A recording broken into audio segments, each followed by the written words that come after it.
joining us, David. Thank you for interviewing me, Tim. So we'll start with the role of storytelling in marketing. My first question is, why, how, and when is storytelling a valuable approach for marketers? Storytelling is so deeply entrenched in how humans make sense of things. It's surprising that it hasn't always been a part of marketing. I think the main reasons it hasn't consistently been a part of marketing is normally marketers don't necessarily know their client well enough, or know their story of their client's story well enough, or know the story of the product well enough. So it's easier to try and do something flash rather than tell a story about the creation of something like the company or the product. The best way to understand why, when, and how storytelling is relevant is if there is a story about the company or the product or the issue that has the main characteristics of a good story. So if you have something in there about something unexpected happened, there's some struggle, we don't know what to do next, we have to work to learn new skills or take a new approach, and in doing so we transcend whatever the unexpected event and the challenge was. Because humans love to learn from stories, and they pay most attention to stories where someone overcomes something and grows. So really, there needs to be an underlying growth aspect to any story in marketing. So what actually is a story? That's the funny thing with how much literature there is on storytelling, is everyone's different. Everyone's definition is slightly different. And I think I included 4 definitions in the paper, simply to show they're all the same and they're all different. I think the thing I like best as a definition is people know a good story when they hear it.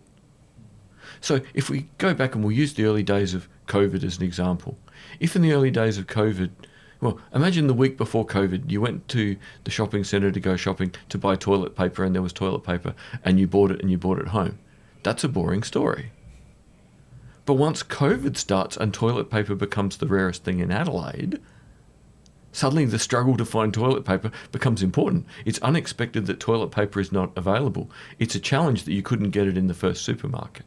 So really, a good story always has a central character who's trying to achieve something, an unexpected event that thwarts that activity, a challenge they need to overcome, and then they have to think through what are they going to do and how are they going to do it to achieve the end they prefer, and normally out of it there's some growth. In the case of our toilet paper example, it's stash more toilet paper and try and work out why humans are weird. So why can't humans help telling stories? This is an interesting thing where neurologists are getting really excited about understanding this now. It appears that in the same way language might have been a result of sitting around the fire at night and wanting to communicate with each other about the day, that the other side of that equation was when we're sitting around the fire at night, millions of years ago, our ancestors, hundreds of thousands of years ago, we want to go through the day. What story can we tell about how the hunt went where we'll get a lesson out of it? Someone nearly got gored by a bull or a deer. What can we learn about getting, the meal next time without the risk of losing one of our family? That stories are so deeply entrenched with us not having originally been the dominant species, but instead a species that was at risk of being in trouble all the time. And we needed to be able to tell children why you don't go near that plant or that animal. We needed to be explained why you don't walk in the dark bit of the forest. We needed to be able to work out what tactics are we going to use in hunting and foraging. And in all of this, stories were more memorable because, as you and I learned when we talked to the Australian Memory Champion, we don't just remember facts. It doesn't work. And Jonathan Haidt has said this more clearly than anyone else, that our mind is a story machine, not a logic machine.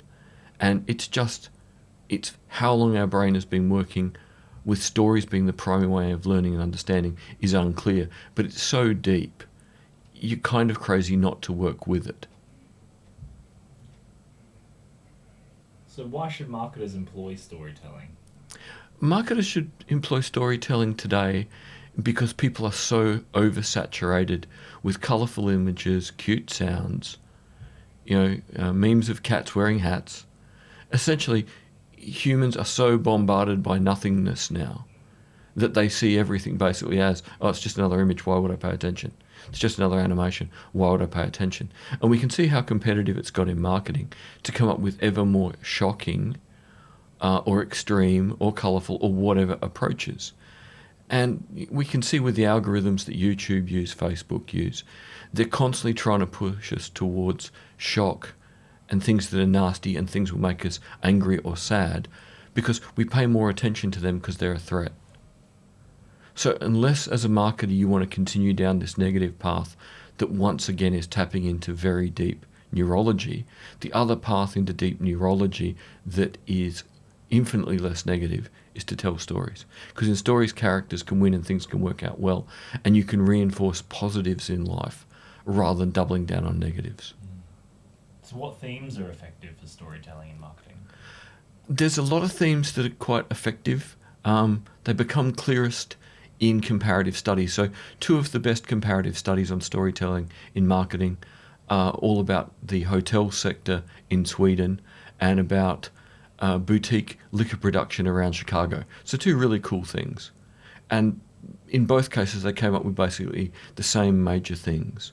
So origin stories are always important. Where does something come from? Where was the struggle in where it came from? Craft, if you want to do something really well. What was the struggle to get good at what you do? Provenance.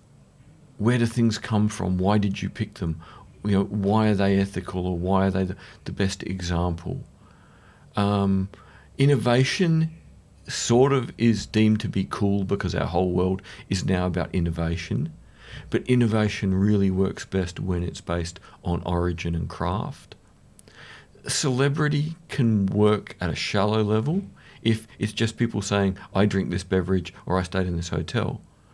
But it can also work at a much deeper level if a celebrity is genuinely into the product and the whole product category, then it's more than just they're a celebrity and an enthusiast. So with you being a guitarist and me being a guitarist, take for example all the Signature Series guitars, where it's not only a guitar we might like, but from a guitarist who we respect. It ends up with infinitely more power. Collectability is an interesting aspect that can work well, but normally it needs to be real collectability, like something was rare because not many were made, or they were made so long ago and natural attrition has had an effect. The more collectability is artificial, the more storytelling starts to look like you're manipulating the audience, and the more you manipulate the audience, the less likely they are to ever take you seriously. So what are some limitations of storytelling in marketing? The biggest limitation is if you can't tell an authentic story about the origins of the company, the innovation of the product, the provenance of the product, the craft that went into building it. If you can't tap into one of these things with... It's a funny thing. There's some examples that say the story doesn't have to be true, but it has to seem true. I would argue the story really needs to be true, because the minute people sniff hypocrisy or inauthentic storytelling, you lose all credibility. And of course, it's not just going to be the marketer loses credibility. It's going to be the company and the product. So if you can't do it authentically, find another technique. So what does a successful example of storytelling marketing look like?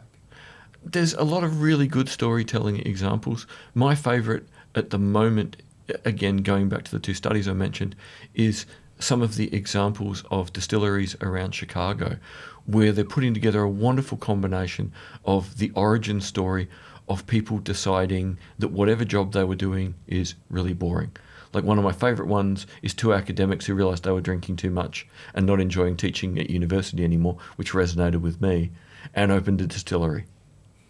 So they then also have a brilliant page about the craft of becoming good distillers.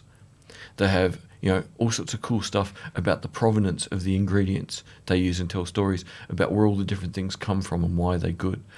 They have a wonderful story about the myth of how hard it is to make a good bourbon.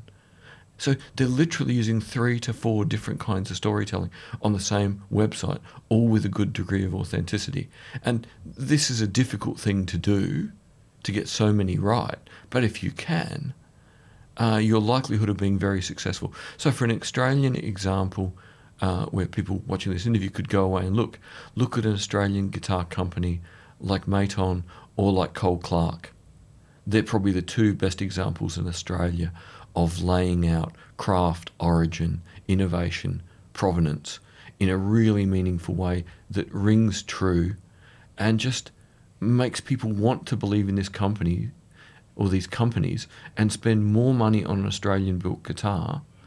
They could get a similar guitar made overseas cheaper, but people want Matons, they want Cole Clarks, and they want them because whether these companies knew what they were doing or not, they did a great example of storytelling in marketing. So, with our thorough understanding, where does transmedia storytelling fit in? Transmedia really is very significant for how the audience has changed over, say, the last 23, 24 years. That the minute stories started being told in the late 90s with the launch of the Blair Witch Project, where the website came out almost a year before the film, and people got used to putting stories together, part from a game, part from a film, part from a comic, part from a pretend social media account. Consumers like to interpret and to integrate. It's fun. It's what we naturally do to make sense of what's going on around us and to create stories so we remember things. So transmedia storytelling has fed directly into our natural desire to create and understand complex stories. So marketing that doesn't tap into that desire to interpret and integrate is going to be less effective because there's no fun in it for the consumer. Is there anything that you wished I had asked about storytelling? No, I think I've answered all your questions, and I think that was all the major points of my paper. Great, thank you for sharing, David. Thank you, Tim.